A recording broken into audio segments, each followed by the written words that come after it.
Well, could we be one step closer to seeing the Astros back in action? Major League Baseball owners approving a proposed plan to start this season. Channel 2 Sports Director Randy McElvoy live in the newsroom with the latest on this. Hey, Randy. Yeah, we've been reporting in recent weeks that the owners would soon sit down, create their plan, and firm up a proposal to start this season. That's been done now, but it's a small step to getting players back on a baseball field. Now, earlier today, baseball owners approved a proposal for the upcoming 2020 season.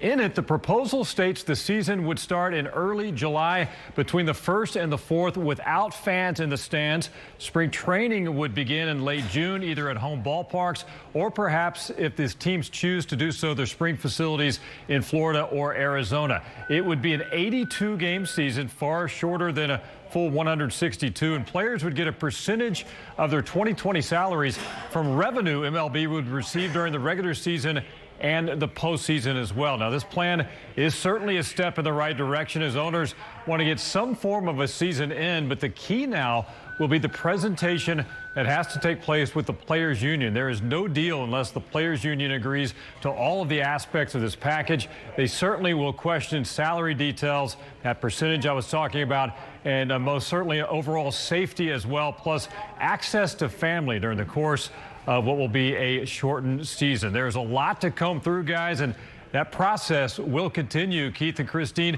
it's expected the meeting will take place between the league and Players Union sometime tomorrow. We'll keep you updated. All right, Randy, we appreciate the update. Thank you.